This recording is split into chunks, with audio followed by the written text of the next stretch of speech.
Brodes Media. What is going on, everyone? Welcome on into Open Ice Hits. We're 2 games into the Stanley Cup Finals. The Tampa Bay Lightning is up 2-0. We thought maybe that could be the possibility, but I don't know if it was going to play out the way that it did. The Montreal Canadiens in Game 2, they had a great chance, and they let it slip. Well, the best goaltender in the world maybe had something to say about that. We talked about how it would be a duel. Carey Price falls asleep on one end. Vasilevsky in the second period was sensational. He was sensational all game. But I thought the Habs let one slip there. Durso, what's up, man? How you doing? I'm doing all right. Hanging in there? I know you're just kind of battling right now. You're in the middle of a grind. Let's be realistic. Yeah, I mean, well, from vacation to wedding reception to under the weather again. You know, what can I say? But yeah, but guess what? You're like Gallagher. You got to right. It's a Stanley Cup final. You got to step up and do what you got to do. Honestly, the only reason we didn't do one after game 1 is because literally I had no voice, and that would have been a challenge.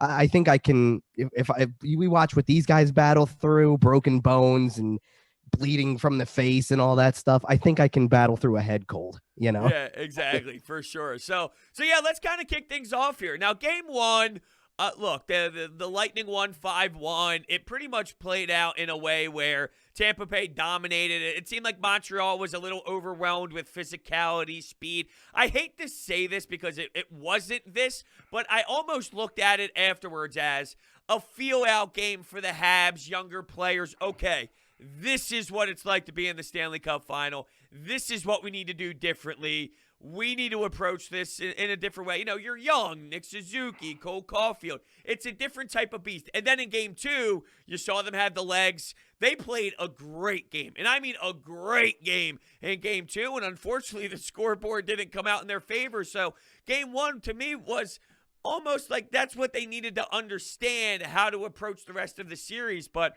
when you have that type of great goaltending in game 2, it's almost impossible. Yeah, so the first note I have from game 1, truthfully, I didn't hate the start for the Montreal Canadiens, all things considered. I thought the feeling out process benefited them. You don't want to get hit with the onslaught right away. You know, if Tampa comes out and just starts firing on all cylinders, then it's almost overwhelming. So I didn't hate the start. They were kind of hanging in there. Shot totals looked good. It didn't look like they were overpowered.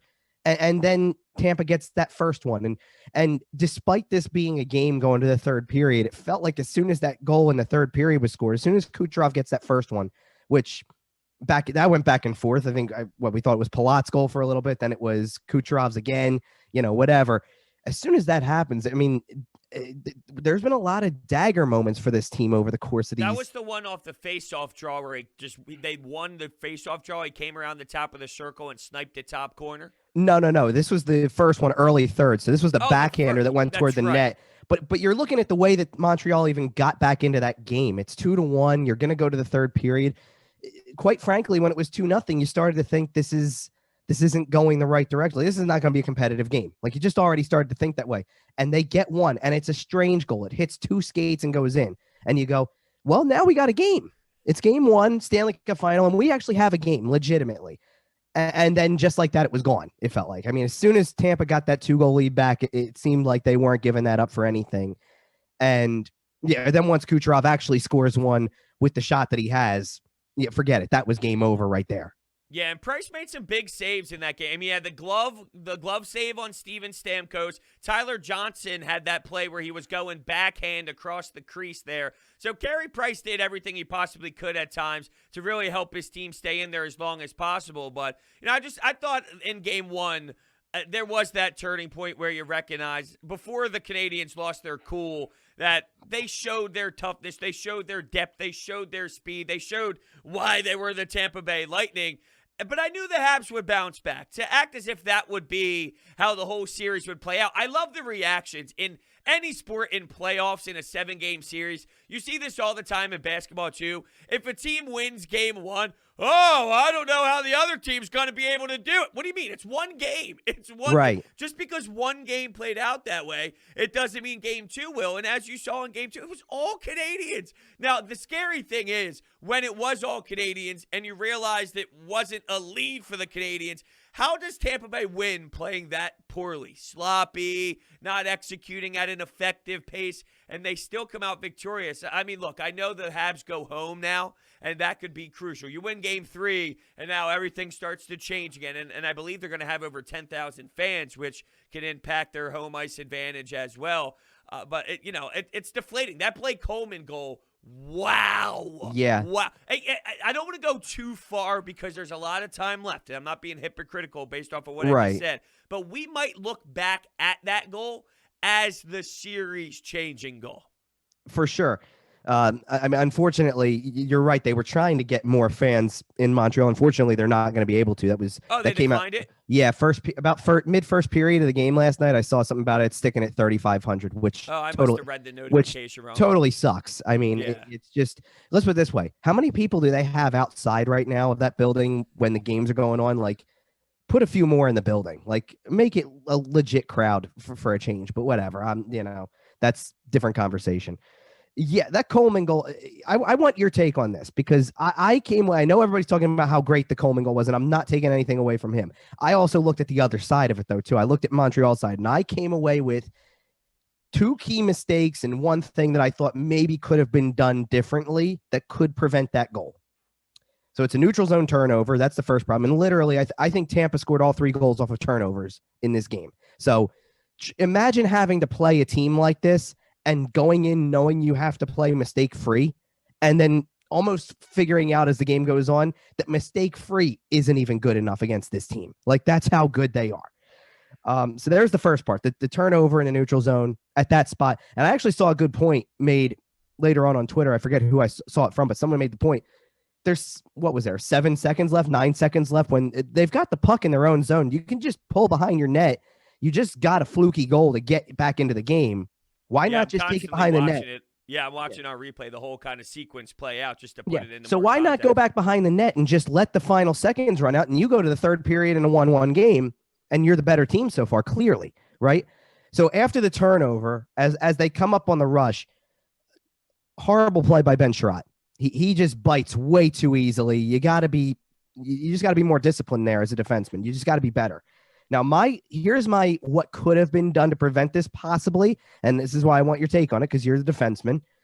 I think that Shea Weber could prevent a goal there if he goes with the Andrew McDonald Classic and just sprawls out. Because I at that point in time, if you leave it in the hands of Barclay Goodrow to take that shot, Price is square. He's going to make a save. So the only way they're scoring a goal there is by getting the puck across to begin with. So why not take away that passing lane and just sprawl out? At the very least, like, Price is playing the puck carrier. So if you sprawl out, you take the pass away, he's got to shoot, and Price is ready for it. So I think you could have prevented a goal. I think one of the reasons why, as I just continue to watch it on a loop, one of the reasons why is because he knew he had that support coming back with Coleman there. So I think that was one of the reasons why he didn't lay out. And I'm not saying this is right or wrong because I do think it's an effective play at times, but it's almost as if it's one of those things where, like with baseball right now, the catcher's on one knee, and it's very controversial with the old school way of thinking of catchers being not on one knee. You can, get to a ball that's in the dirt better. It's one of those things that it's a hot topic of you should never leave your feet.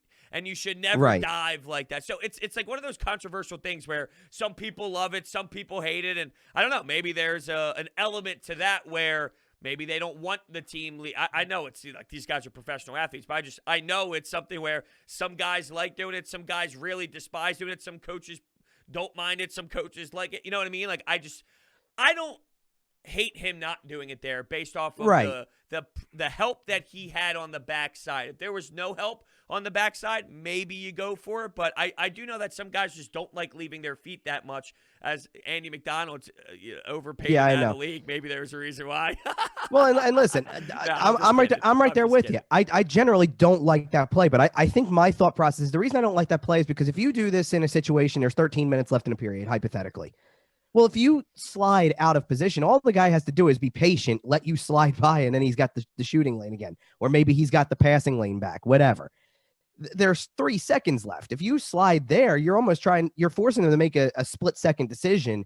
So that might be why I'm thinking that way, because it's so late in the period that there's not a lot of time. You're almost just reacting on impulse. So because of that, I think that could have prevented the goal there, just because the only play they had to score a goal, in my opinion, was getting the puck across. And I believe, if I'm not mistaken, I've watched it several times, so I'm thinking this is what I saw. Does Danault get a little piece of that before it gets to Coleman? I think Maybe. I think it clips his stick just barely. It doesn't do anything to disrupt the play. I mean, Coleman's the one who gets it ultimately, but I think it might just graze the stick of Danault, like as if you're that close to a deflection to the corner and it doesn't result in a goal. Like sometimes, and this is why I think you're right about it being a series defining goal, should this just be the way the result goes. Sometimes things just break your way in that situation. Like a lot of things could happen there. The pass that might be off the mark slightly, so you get nothing. Someone gets a stick on it. Somebody breaks it up somehow. There's all these ways that it could go wrong. And somehow or other, it results in this highlight reel goal. It's, and Blake Coleman's like not the type who everybody knows his name, I would say, like everybody does this morning because he's going to be on every highlight reel around the country, but he's not that type of guy. But yet he's one of these players. We had this, and maybe the Mark Stone discussion is a little different because Mark Stone's certainly on a higher level star power wise than Blake Coleman is, but everybody needs a Blake Coleman on their team too. Like this is a guy who grinds and then scores a big goal like that. He doesn't score all the time, but he scores a big goal like that. He's out there killing penalties. He's out there doing a lot of the little things. And you get these types of guys that prove to be the difference makers in series like this. Like I know that there's a lot made about the construction of this Tampa team and the way they've drafted and the way that and how much of it is Steve Yzerman's creation, right? This is Julien BriseBois took a chance on sending a lot of assets out to get Gaudreau and Coleman. And they were two of the best. I mean, they were part of the best line, in my opinion, the best line in this game for Tampa. And that's saying a lot when you can put a trio like Stamkos, Kucherov, and Point out there. It's saying a lot when Cirelli's your number 2 center and gives you a lot alongside of guys like Palat. Like they've got a whole long list before you get to Blake Coleman and Yanni Gourde and Barclay Goodrow, and yet they were the best guys on the ice in this game. Yeah, no doubt. I mean, that just goes to the depth of the team and how strong they can really be and how they can roll a lot of lines. There was one turning point, though, where I did get nervous for the Canadiens, and it's when they had that big-time power play that rolled over into the intermission and they couldn't score. And I know there's been a lot on the Canadiens' PK because I thought that they had some solid PKs. They fell apart in game one, a lot of frustration, and then Steven Stamkos scored that weird angle goal, and you question if that was going to change the vibe surrounding the Canadiens' penalty kill or not. Are they going to still be, something that they could rely on? And I think basically they still are that strong penalty kill when they have to. But with Tampa Bay killing off those penalty kills, I thought that was really deflating for the Canadiens.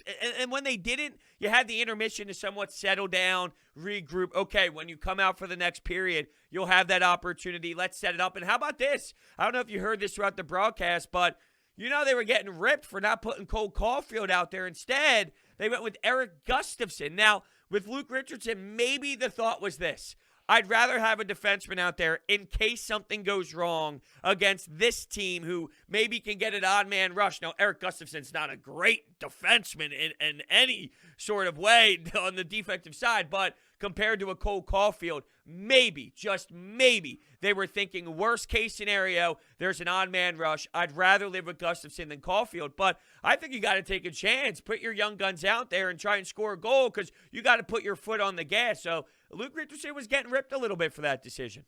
It's the second note I have from the game outside of the early penalty kills that Montreal had first before we get to that point. But yeah, it's the second note I have. No Cole Caulfield on a 4-on-3 power play that eventually turns into a 5-on-4. But Here's where you're exactly right about it. Everybody knows you're the underdog in this series. It's no secret. And you've embraced that role the entire playoffs. So don't get me wrong. It's not a bad thing by any stretch. But you can't play, I don't want to call it playing scared, but you kind of can't play scared. You can't worry about the odd man rush coming the other way if that's the case. You got to go out there and try to dominate when you hit the opportunities. And you have a stud. We've talked about this. You have a stud who can score goals. Why is he not on your power play, especially when you have that much ice to work with at a 4-on-3? Go out there and try to make something happen. And I mean, lucky for them, they did with one of those power plays down the road in the second period, because I was starting to think that nothing was going to go in the net at that point. Dude, because real quickly, as that puck left Nick Suzuki's stick, I saw your tweet. Yeah, I literally said, what the hell are you throwing? Like, what type of shot is that? A backhand, soft little dinky shot all the way out from the blue line, and then it goes down. Like, hey, who am I to judge? I mean, the funny part is that, yes, that's the one that goes in.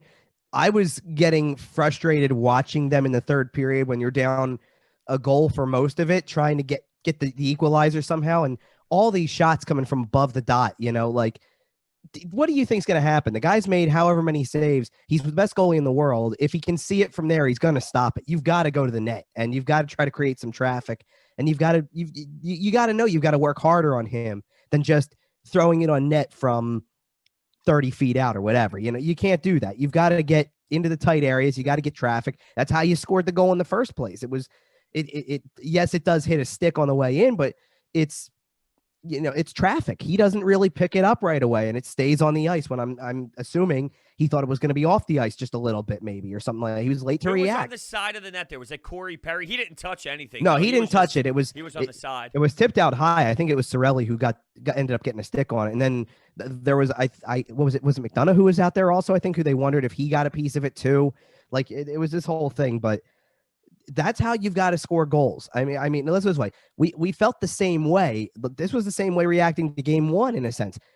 Tampa scores 3 goals in game one before they get to the Kucherov goal. That's an absolute snipe. And before they get to the Stamkos power play goal at the end when the game was already over. Every one of their goals was a little fluky to an extent because of the fact that it's traffic, it's deflections, it's hitting somebody else. It's even, the weak backhander to the net that it's batted but with a hand by Sherratt and then goes in because he knocks it in with the stick too. Like, it's not really, you didn't see goals on Carey Price that were, oh, here's just a shot, he should have had it. And that's ironic because of the fact that I think it's debatable if he should have had that first one by Sorelli. It was a distant shot, big screen. So he picks it up late, but he gets a little bit of it. So I think he picked it up a little bit. And look, maybe we do that because of his stature. It's Carey Price. It's not your average Joe in goal. This is Carey Price. It's like Andre Vasilevsky. We look at that goal by Suzuki and go, how? It's Andre Vasilevsky. How does he misplay one like that? How does he allow a goal like that? But it happens, and you've got to take advantage of that. And I think that was the disappointing part, was that Montreal was in a position to take huge advantage of a second period where they outplay Tampa, they give up the first goal, they get it back somehow, and yet you make a key mistake in the final seconds of a period, and it leads to a goal, and that really set the tone for the third period because you're stuck chasing the game from there. Even though it's a 1-goal margin, you're chasing anyway, and you just don't want to be chasing against this team. I think it's clear you don't. Yeah, for sure. And I thought you brought up something really fascinating that was standing out to me when I was watching game one. The goals were all over the place. You're right. It was weird. It was hitting off feet. It was hitting off 3 guys. It was going in. The puck's in the blue paint area. You're knocking it out of midair after a crazy bounce. I mean, I wondered if that was what it was going to take to score a bunch of goals in this series. Yeah. And then the game did open up because of some frustration and whatnot. But you did see it a little bit in this game as well. Maybe that is what it's going to take. Now, let's get to Carey Price, because that last goal, that can't happen. I mean, it can happen. And we talked about how it was going to be a goalie battle. It was going to be probably one of the best goalie battles we were going to see in terms of how great these two really are. And Carey Price, I mean, how do you let that one in? I mean, how does that happen? That can't happen. That is literally unacceptable. And I know without him, you're not in that scenario. But we're talking about, this is the Stanley Cup Finals, and you got to be 1,000% locked in. And he fell asleep, and it can't happen. I think collectively they all fell asleep, because I asked what Joel Edmondson was doing too. I'm going, what are you doing? There's 5 minutes left in game 2, you're down a goal. And see, it gets to that stage of the game for me, and I start to get excited because of the fact that the empty net situation's coming, and when it's only one goal, you're going to see frantic play. Like, the whole dynamic changes when there's less than a minute to go and it's a 2-goal margin with an empty net, because now there's too much work to be done. You almost know that the odds are stacked against you in that situation. I just didn't get it. That's where I kind of came up with the whole, you've got to play mistake free against this team. And even then it might not be good enough, kind of, in a way, because I mean, that's just crucially, it's such a crucial point of the game, and you fall asleep like that in a lot of different ways, because I'm left asking myself what everybody's doing, what Price is doing, what Edmonton's doing, what Petrie's doing. Like, they all have a role in this somewhere, because let's just wait. Nobody cares that Carey Price is following the play if Petrie's there to back it up and gets there. If Edmondson just keeps going, which I think is what Carey Price assumed was going to happen, then maybe it's a harmless play anyway. And if Price is reading the play anyway, he might be able to get over and actually make a play on it, because he was caught way out of position, and that's how they score a goal like that. But it's a lot. I mean, it's a lot more than just the miscommunication, because I mean, Petrie doesn't have to let Palat get to that spot where he can bury that too. I mean, everything breaks down there, and it was just the worst time for it. And you knew that was game. So, the mistakes are killing Montreal right now. They need to get kind of back on track with that, because, I know that it's tough to play mistake free against this team, but you've seen them play with mistakes now too. And you've been, let's just wait, through 2 periods in each game of the series, it's been competitive. You can't change that, like 2-1 games going to the 3rd period are still very competitive games. So it's kind of the way I feel about when Montreal played Vegas. They can hang, but now you got to finish the job. And obviously game 3 becomes everything for them. That's what I'm looking to see. How do they react to this? Because if they come out and play the way that they did in game 2, they have a really good chance of winning the hockey game, and it's crucial. So this young core facing real-time adversity and going up against a team that's going to bring it, and they're not going to stop, and they're going to be physical. Let's also kind of approach it from this angle. Okay. Did the Canadiens force the Lightning to play that poorly, or did the Lightning play that poorly because they just shot themselves in the foot? And I bring that up because I wonder, if the Canadiens play that way again, are the Lightning then in a scenario where they're playing that poorly again, or are they going to match what the Canadiens are bringing, and then it would then devalue how well the Montreal Canadiens played? Does that make sense? Like, I don't think the Lightning played bad because the Canadiens forced them to play bad. I think the Lightning just had a tough day at the office while the Canadiens played very strong. So can we see a game where the Lightning play this poorly again, even if the Canadiens play that well? And if they do, I'm trying to see, like, why. I'm trying to look at the cause and the effect. And, like, I can't bank on the Lightning playing that bad brand of hockey again. So that puts the Canadiens in a tough spot for game 3. Well, Does that make sense to you? It makes sense. It's a good question, honestly, because I'm not completely sure myself, to be honest. I mean, there's an element of that I think you're right. I think that's just Tampa having a rough day at the office and still winning a game 3-1 regardless. I mean, It's funny how we qualify that as a rough day at the office for a team like that. I remember feeling a way about Montreal in the Vegas series, where I'm like, they've got to get one on the road to make this feel like they have a shot. And this might have been their shot, and they didn't do it, because I don't doubt that they'll probably extend the series to 5 games. I think they'll win one of these games at home, but you kind of need both right now to really have a shot in the series. I think that if this plays out where, like I said, I don't think you almost have to be perfect from here on out, because I don't think you want Tampa to get to the 3rd win. If Tampa gets to the 3rd win, they're going to go home and be ready to go with this. And I just don't see it playing out the right way. And even if that happens in, say, game 5, even if it goes back to Tampa tied 2-2 and they get the 3rd win in game 5, and Montreal maybe finds a way to win at home in game 6, I don't like the idea of having to play game 7 anyway. So I think this was a missed opportunity, because I think what happened was Montreal played better because they knew they could play better. I think you're right. There was a little bit of hesitancy on their part to kind of feel out how this series was going to go, how Tampa plays. It's a team you haven't seen all year. It's the best team you've seen all year. And they were better because we clearly saw it when the Suzuki line's having more success. That being said, if you don't find it like that, now you need to keep it going, and Tampa's going to come with more at some point. And I don't know when that's going to be in game 3. I know it's going to happen at some point. It might be the second period. It might be from the very beginning. It might be third period again. Because I was honestly bracing myself when it was still 1-1 late second period and looking like it was going to be 1-1 going to the third. I'm like, they're going to get a wake-up call in the locker room. Tampa's going to get an earful about this. Like, you're getting outplayed pretty badly, and you're lucky to be in a 1-1 game because of your goaltender.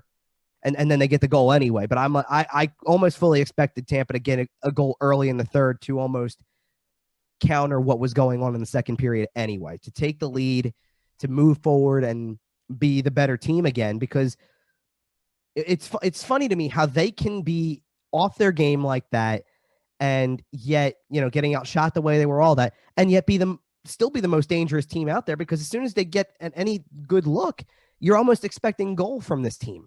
And that's the difference, I think. I don't know that there's everybody from Montreal when you see them come in. And look, Caulfield had some looks, Suzuki had some looks, and yet you're looking and you're going, well, it's going to take a lot to beat the goalie at the other end.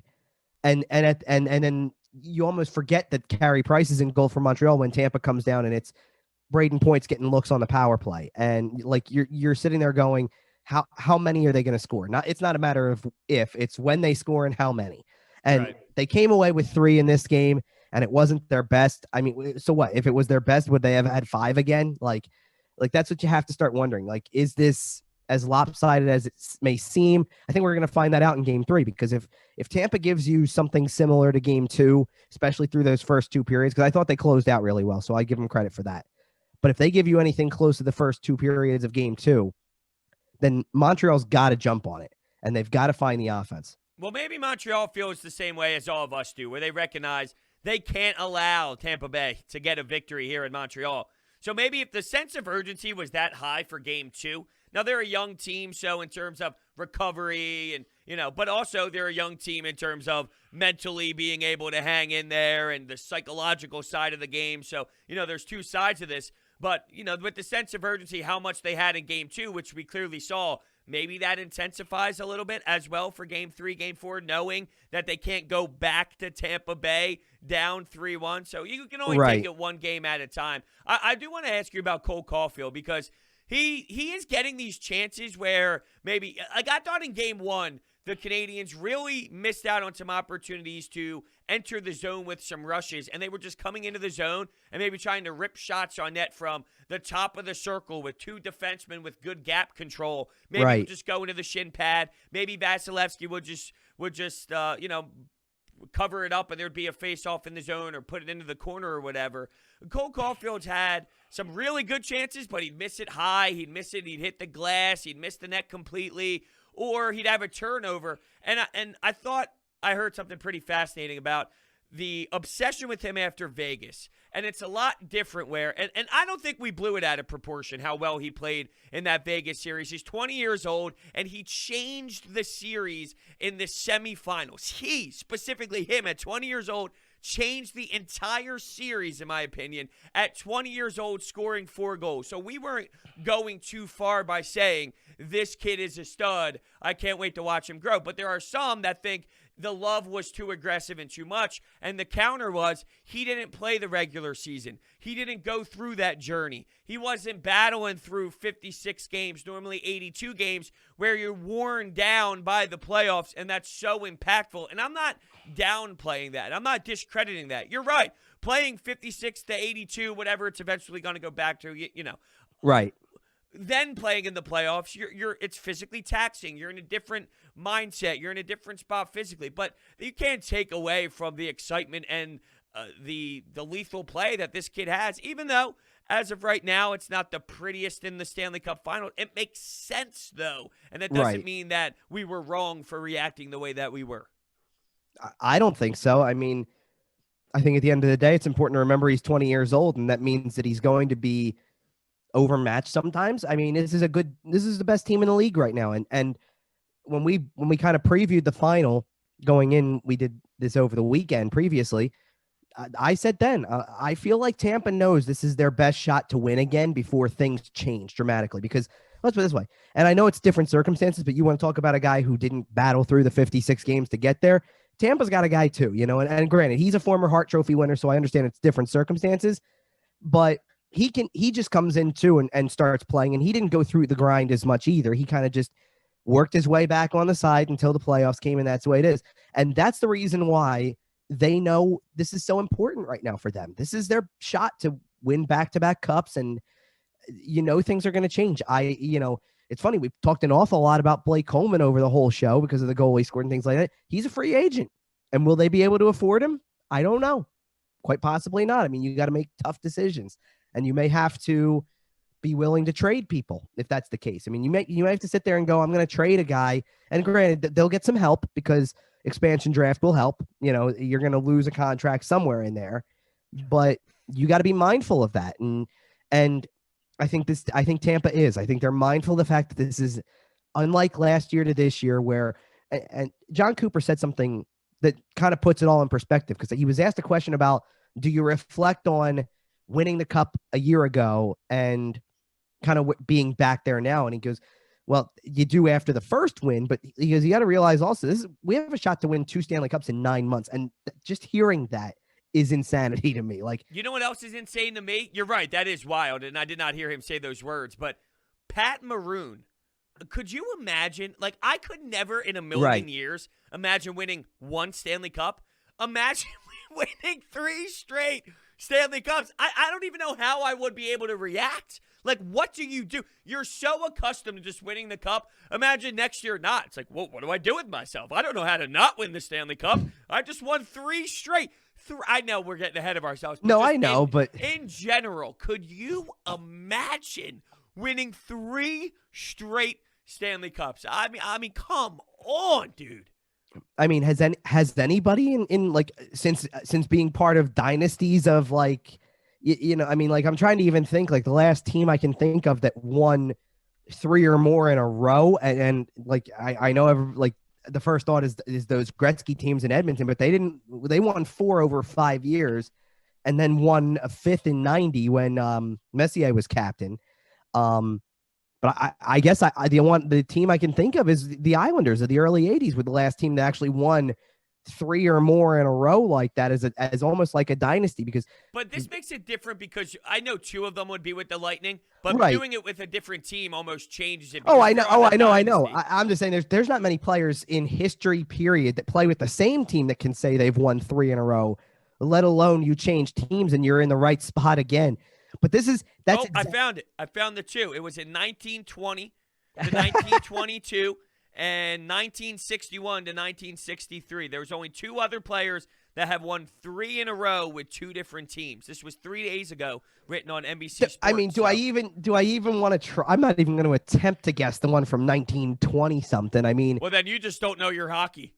Oh, you're asking me to know somebody from the 1920s? It's 100 Everyone years knows ago. He played for Ottawa and Toronto.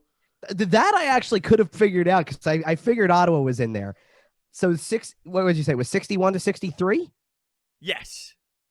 So that's, well, one of them Chicago. Yes, it is. So I'm trying to think of who would have been on those teams. It's not one of the, it's obviously not anybody like, it's obviously not one of like the key Hall of Famers. Like, it's not going to be Bobby Hull or Stan Mikita. Like, it's not one of those. Who played for, I mean, I wouldn't know who played for the 61 Blackhawks. Yeah, it's not anyone crazy. Ed Litzenberger. Oh, well, there we go. There it is. There's your hockey knowledge of the day. There's a name I don't think we thought we would be saying today. There's the reference today that I never expected to say, but who was the player from who was the player from the 1920s, just to entertain us? Yeah, Eddie Girard, a classic. Okay, sure. Everyone knows Eddie Girard and his fantastic play back in 1920. I remember that series like it was yesterday. I want to look up his stats. Now we're getting sidetracked here, but wasn't it's close. He played in the NHA as well. Everyone remembers the NHA. Was it 19? It's 1918 that they lost the Cup final due to a pandemic, right? I'll be honest with you, I don't know. there was one of those years. It was either 18. I'm like almost looking for the irony that Pat Maroon could win twice in pandemic years, if you will. And there's one from 1920 that could also be following a pandemic year. So look at us just writing off the Canadiens. Shame on us. I didn't say that. That was damaging. Last night was really disheartening because I'm afraid now that it is. I think that's short. the point. Yeah. Yeah.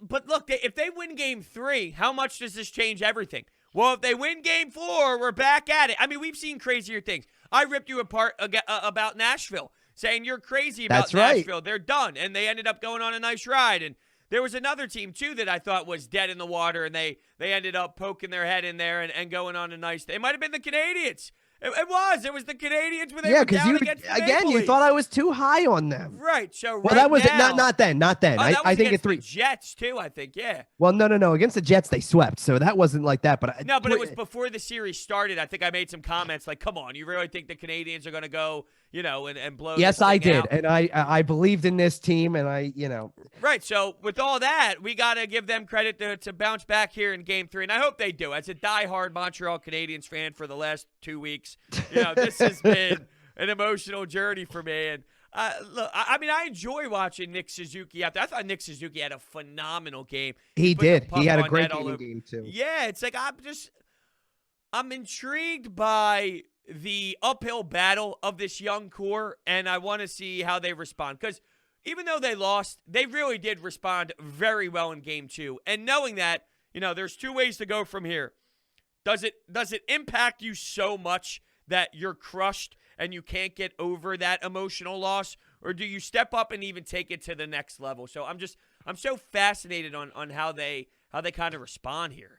I'm laughing on the side because it turns out it was 1919 that there was no Stanley Cup champion because of a pandemic. So guess what? So guess what? How about that? If 2021 involves a player winning the cup again, that's insane. That is pretty weird how stuff like that. By the way, the series that would have been, because I think they got, apparently it says they got down to the final. It also involved in 1919. It would have involved the Montreal Canadiens, and it would have involved a team called the Seattle Metropolitans, which, by the way, Seattle's got a team coming back. So there you go. None of this is making sense at this point. No, we're having a good time. We're doing all this. You're right. I'll ask you this. What more do you have on these first 2 games? Do you have anything else on these first 2 games here as the Lightning lead 2-0? Not really. I mean, we hit on a lot of the key points from the games specifically. I think now it's just about moving forward and seeing where this goes. And we all know how crucial Game 3 is for Montreal at this point. I think the important thing, and like you said, it's too early to count teams out. We've seen this before. Teams can come right back, the home ice advantage thing, all that type of stuff. I think the key here is don't jump too far ahead. You got to stick with the first, just stick to Game 3 for now. That's all that's in front of you is Game 3. You can't jump ahead to a Game 4 and thinking you could be able to tie the series up. You got to win Game 3 first. And obviously, I think everything with the way the series is so far speaks for itself. If Tampa wins another game in Montreal and has 2 shots on home ice to win, then I'm starting to think at that point it will be a given. But I don't want to jump too far ahead because I want to see Game 3 and then Game 4. I think if it's going to happen, it's got to happen in Game 3, and then we'll see what Game 4 brings. But I think if it's 3-0, you're pretty much done, Joe, eventually. Right. But if it's 2-1, it opens the door. But I think of series, and it really doesn't matter what sport it is that has 7-game series. If you're down 2-1 in a series and you don't win that Game 4, and it becomes a 3-1 series, and especially if it's closer, if it's a game kind of like Game 2, it's really deflating, and you almost start to accept what's coming in a way. Like you almost get a reality check from that. And I know that this Montreal team has already rallied back from a 3-1 deficit before, so we can't overlook that either. I just don't, this is not the Toronto Maple Leafs. This is the Tampa Bay Lightning. This is the defending Cup champions. This is a team that knows they've got, I think, like I said, I think they know they've got to do it right now. And if they know they've got to do it right now, I think they're very determined to make it happen. And if Tampa's going to win this series, then I really hope that it happens on home ice for them in front of a crowd after the way that last season ended, where you're in Edmonton, there's nobody there. They're all pulling out phones to contact family. Yeah, not only that, it would be weird to see it lifted again in. Like, if it was a packed barn away, yeah, I would true. be okay with it, even though I get where you're coming from, because at least you can do it in front of your home fans. Well, that's the reason why. To do why. it in 2,500, 3,500 would suck. I feel like, here's the weird thing. I feel like they're going to have more fans in that building if it gets to game. They specifically said for games 3 and 4. I think if it gets to 6, they're going to increase the capacity. Like, knowing That's what, like, crazy. I can't believe know, that but like, they're still at that point, you know? Oh, they got some heat for it, for sure. I mean, and look, for a lot of reasons, I understand why they're doing it, and for a lot of reasons, I understand why people are looking at it going, "Oh, come on," you know. Like, I see both sides of the equation. It's just unfortunate that in this particular year, in a situation when Canada's under different circumstances than the U.S., we've watched full buildings everywhere now in the U.S. We've seen it with Tampa. Vegas had great crowds. Colorado had great crowds. Nashville, Carolina, like all these places had huge crowds, and it was exciting and it was fun to watch. And then, like, it's almost, you're right. Like, if the cup is awarded in front of 3,500 people, it's not, it's a little different, but it's not much different than last season where it was nobody, you know, like it almost feels the same way. Like, you want that full building, no matter which fans it is, you know, like no matter which team's fans. So that's the disappointment of it, but that just is, it is what it is. And I think we'll see. I mean, I don't know. It's the least of my concerns. I have nothing else. I would like to see game 3 be the competitive game that we've seen from games 1 and 2 through 2 periods, finish out that way, maybe make the series competitive again too, and give us a reason. Like, I feel like if it's 3-0 Tampa, then it could go either way. They might just win the thing in 4 at that point, honestly. And I think that would be disappointing given how great the rest of the playoffs have been, with a lot of long series, a lot of overtime too, and we haven't seen that either. So, like, I think it would be disappointing if it felt as one-sided as it kind of does so far, even though Montreal played a great game in game 2 and just didn't get the goals, and Tampa didn't play their best and still found a way to win.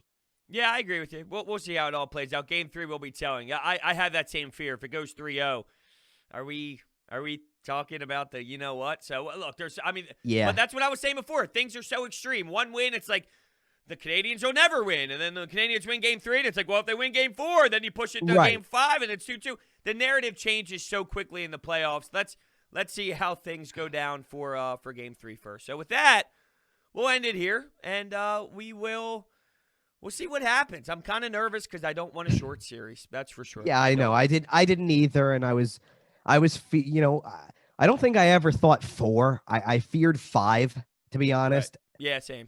I predicted 7. I'm not feeling good. I mean, I'm feeling good about the team I picked, obviously. Hey, you've been good with the predictions, so maybe if this thing turned into a 7-game series, sign me up. No, you know what? I've been good with the predictions in the last maybe couple of rounds. My first round was not as good.